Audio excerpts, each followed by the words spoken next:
సుల్తానాబాద్ పట్టణంలోని కాట్నపల్లి శివారులో గల కనకదుర్గ రైస్ మిల్లులో బాయిలర్ పేలి ఇద్దరికీ గాయాలు కాగా ఒకరి పరిస్థితి విషమంగా ఉంది. సుల్తానాబాద్ సిఐ సుబ్బారెడ్డి, ఎస్ఐ అశోక్ రెడ్డిలు సంఘటనా స్థలాన్ని చేరుకుని పరిశీలించారు. సుమారుగా 2 కోట్ల నష్టం జరిగిందని మోరపల్లి తిరుపతిరెడ్డి తెలిపారు.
ఆల్రెడీ నడుస్తున్నది. డ్రైవ్ స్కీమ్ ఇచ్చారు, మనది ఓవర్ స్కీమ్ ఏందనేది తెలియదు. దాని వివరాలు కూడా తెలియదు. జరిగింది ఏందనేది కూడా తీసుకోలేదు. ప్రమాదం అయితే జరిగింది. దీంట్లో ఎంతమందికి ఏమైనా గాయాలైనా అన్న వాళ్ళకి? ఇద్దరికి అయింది. కొంచెం హాస్పిటల్లో జాయిన్ చేసాం. కాదన్న, ఇదివరకు సుతా గతంలో సుతా ఇది పేలినాయి. ఎట్లా దీనికి పేలుడుకు కారణం ఏంది? బాయిలర్కు కారణం అనేది స్పెషల్గా ఏం చెప్పడానికి ఉండదు. ఎందుకంటే అది ఎలక్ట్రానిక్ సిస్టమ్ కాబట్టి టెక్నికల్ ప్రాబ్లం ఏది చిన్నగా ఆ టైంలో ఏది ఫెయిల్ అయినా కానీ జరగడానికి అవకాశం ఉంటుంది. కాబట్టి మనం ఇది కారణం అనేది ప్రత్యేకించి ఏం చెప్పడానికి ఉండదు. టెక్నికల్ ప్రాబ్లమ్సే కాబట్టి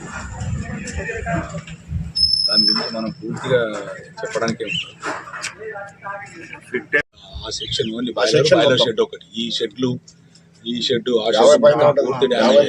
లోపల కూడా మిషనరీ డీసీ మిషనరీ మొత్తం పోయింది. టోటల్ నష్టం 50 నుంచి 60 లక్షలు ఉంటుంది. ఈ షెడ్ మేము ఎస్టిమేట్ దగ్గర ఉంటుంది.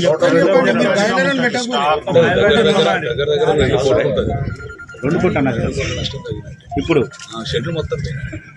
టాప్ సెక్షన్ మొత్తం, ఈ షెడ్ ఆ షెడ్ టాప్ షెడ్లు మొత్తం పోయినాయి. తర్వాత డ్రస్సులు పోయినాయి. ఈ షెడ్ డ్రస్సులు పోయినాయి. పీసీ కూడా డ్రస్సులు పోయినాయి. లోపల పీసీ మిషన్ మొత్తం ఖరాబ్ అయింది. ప్లాంట్ కూడా షేక్ అయింది. ఇటు గోడలు పోయినాయి. కాంపౌండ్ వాళ్ళు కూడా పోయింది. ఇటు సైడ్ కాంపౌండ్ వాళ్ళు, అటు సైడ్ కాంపౌండ్ వాళ్ళు.